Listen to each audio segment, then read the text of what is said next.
guys, what is up? In this video I'm telling you 5 things you should avoid as a beginner who's just starting to work out, and honestly anyone should avoid these things. It may seem very obvious, but I'm going to explain why you don't want to do this and just back it up and tell you what to do instead. So let's start with the first thing. The first thing is overtraining. You know, that may sound really obvious, but what I actually mean by overtraining is training 7 days a week. For example, that is overtraining. That would only count as not overtraining if you don't even train hard enough to, get anything out of it. If you train really light, I mean, you could get away with training 7 days a week, but you're not going to gain much muscle and much progress from that at all, Overtraining also could be doing the same exercise too much or too heavy. It could be with heavyweight or lightweight, You could be doing 100 reps of just, bicep curls. What's the point? That's overtraining your biceps. There's no point. You're not going to get anything because it's too light. The weight is too light. You're doing 100 reps. That is not going to benefit you in no way, literally. I mean, you're not really going to gain bicep muscle endurance from doing curls. So things like that, or for example, going heavy too many times a week. So by that I mean you do deadlifts 3 times a week and you go for the max for your PR. You try to hit your bench PR multiple times a week. No, don't do that. That's absolutely gonna destroy your nervous system. It is not optimal to do that. That will burn you out like crazy and you'll feel relatively weaker. And by the way, if you didn't know, most people go on, I don't know how to call this, but after working out for around 16 weeks, some people, I've done this personally, not intentionally, but just if you get ill or something, you take a week off from working out. It's actually pretty optimal for you to take a week off of working out after doing it for 16 plus weeks, because that really relaxes your body, lets everything grow back and recover, your nervous system, everything gets stronger and better. The second thing you should prioritize is basically your sleep and your diet. Well, this is really obvious, I know, but you have to include that one. That's just super important. I mean, imagine this. You're doing all the correct training, but you sleep 6 hours. You don't eat the best food. You don't have enough protein. You don't get the essential vitamins. What does that do? Well, that gives your body nothing to grow out of, You may be training really good, but if you're not eating at least the right amount of food, at least enough food, you're not going to progress. Or sleeping, because, well, this is super obvious, but I have to say this obviously. You go to sleep, what happens when you sleep? Your muscle rests and it grows. So if you're not really sleeping enough, how's the muscle gonna grow? It's not, that's correct.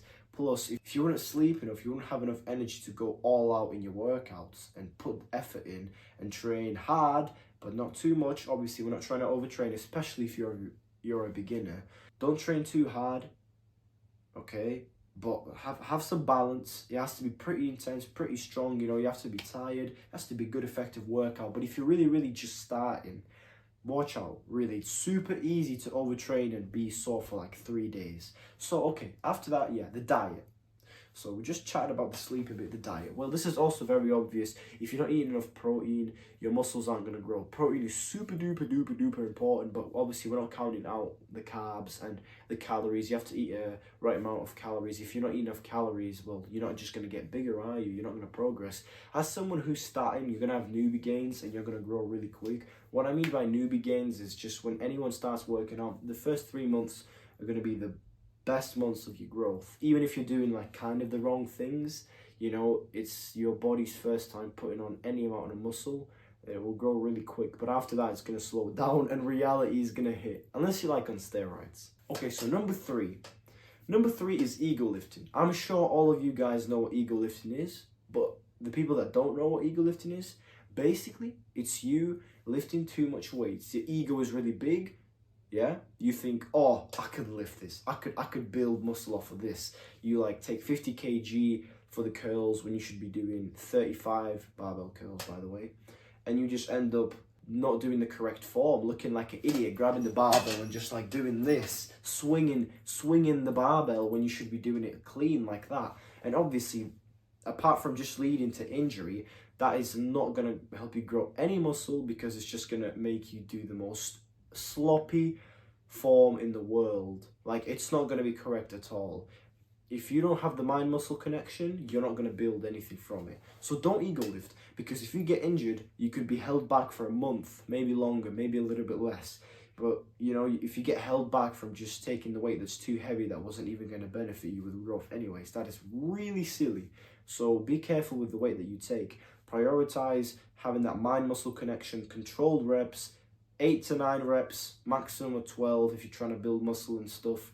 I mean, if you're training like an athlete, you could get away with doing more reps because you're trying to get muscle endurance. That's totally fine, but this video is mainly about bodybuilding stuff. Number 4, this one is kind of linked to rest, but a bit more detail. It's not taking rest days. Oh, let me tell you how important it is to have a rest day. Bro, there's this one kid in our school. Oh, I'm not trying to be rude, but he isn't in shape, you know. He shouldn't really be having a massive opinion, you know, about working out and stuff. But then he was saying, like, he was basically making fun of me because I was saying, oh, nah, it's my rest day today. He was saying, like, oh, bro, no, you gotta work out every day.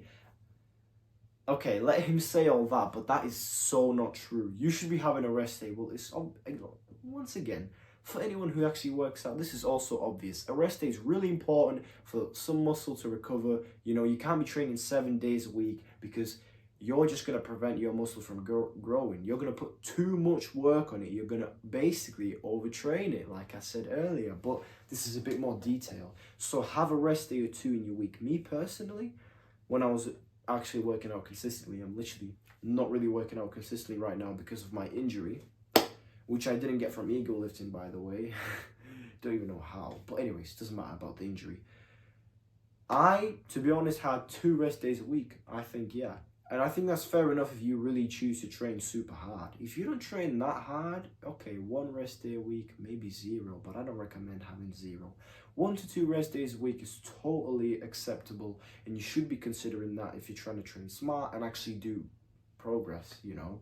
You might want to have 2 rest days a week, especially if you're just starting, because I can imagine your very first gym sessions, if you're actually doing the things pretty correctly and putting the effort in, you're going to be so sore the next day. So I think it's pretty acceptable.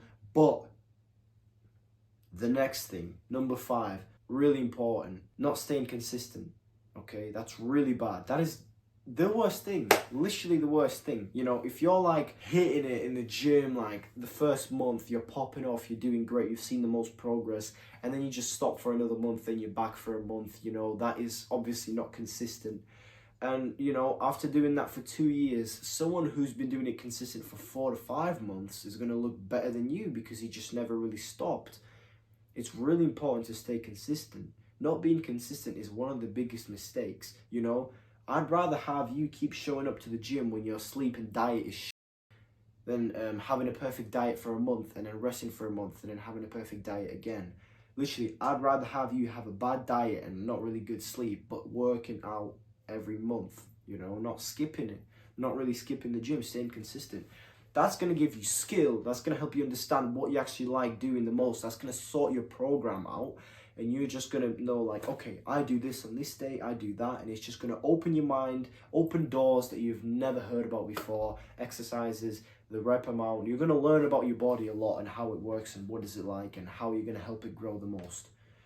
That's one of the biggest things that consistency gives. Of course, apart from that, obviously, you're not stopping so the body keeps growing and improving.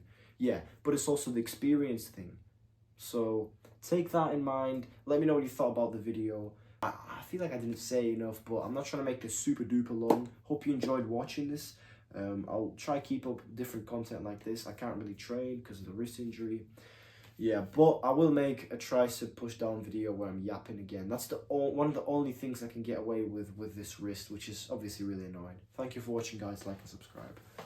Thank you for watching that video. Smash that like button.